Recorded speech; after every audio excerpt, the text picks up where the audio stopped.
First day in office or first day officially or first day of starting? First day officially. We don't know if there was any defined first day. There is Springboard. Springboard, Springboard. Yeah, definitely.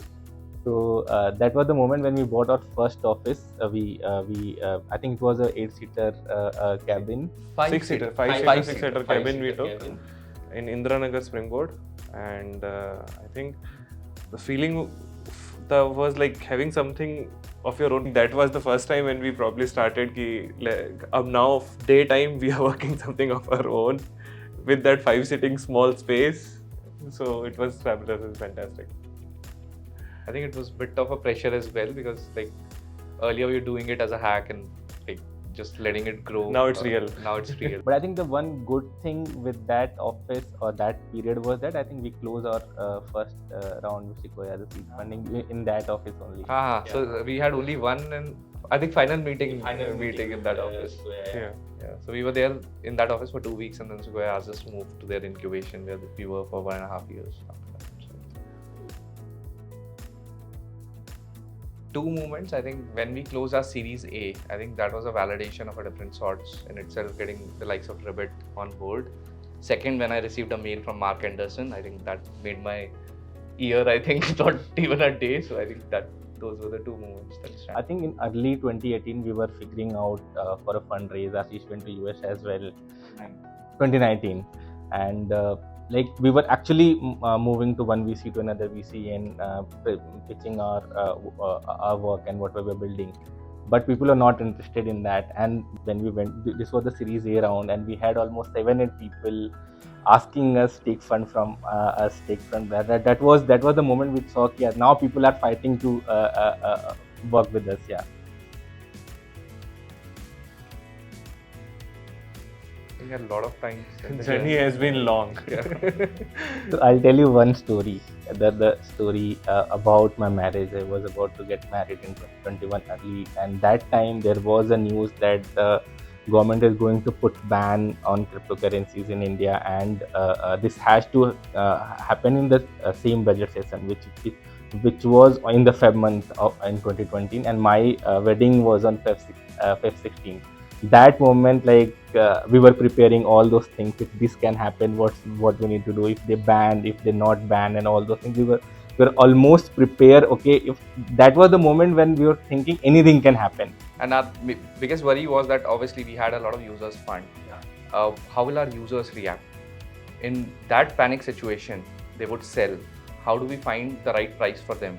How do we ensure that we have enough liquidity to pay every single one of our users? Obviously, everyone would just rush in. So our systems had to be scaled up. So when obviously we were looking for a ban, but we were scaling up our systems because we were like, our users shouldn't suffer no matter what happens. And I couldn't attend Vimal's wedding because I had to be on the ground making sure that if something worst case happens, I'm able to handle things. So the good part about CoinSwitch was that we were never like, we won't die because of money, right? Because we always had money, the business is profitable.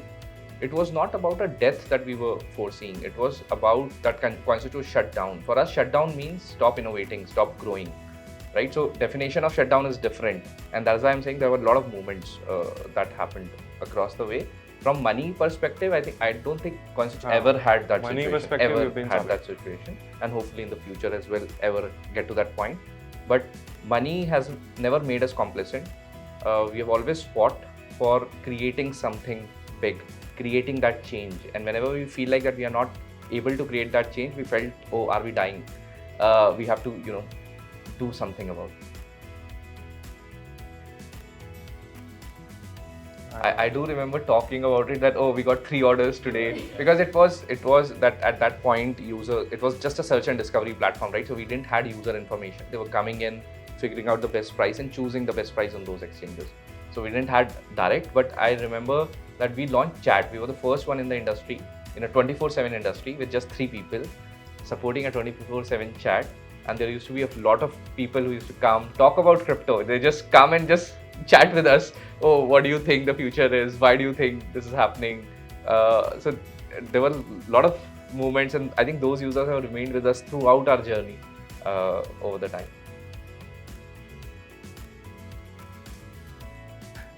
How does it feel? I think it's a responsibility that we need to keep continuing it always. We just need to make sure that we have enough money, which we do have, but whenever you are doing, you need to just make sure that we need to be keep doing it. We need to be building something bigger, something better with the people we have. Like anything happens to us, we are okay, but we will not let anything happen to our team, right? That's the first principle that we'll stand by, no matter what the situation.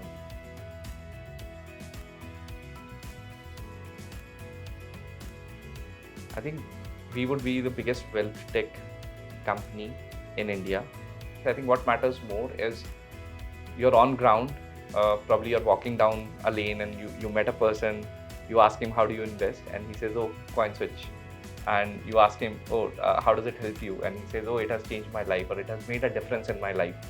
I think that would be the mark of success, at least for me. So being a synonym, Yeah. when it comes to where do I invest, how do I invest? So becoming a synonym for that. +1 to ask Eastern Govind. So basically, whenever somebody think of you investing, you just say CoinSwitch pe kar do. So he should be having everything, all information, all asset classes, and we should build something which can utilize, and he can basically grow their wealth and trust us.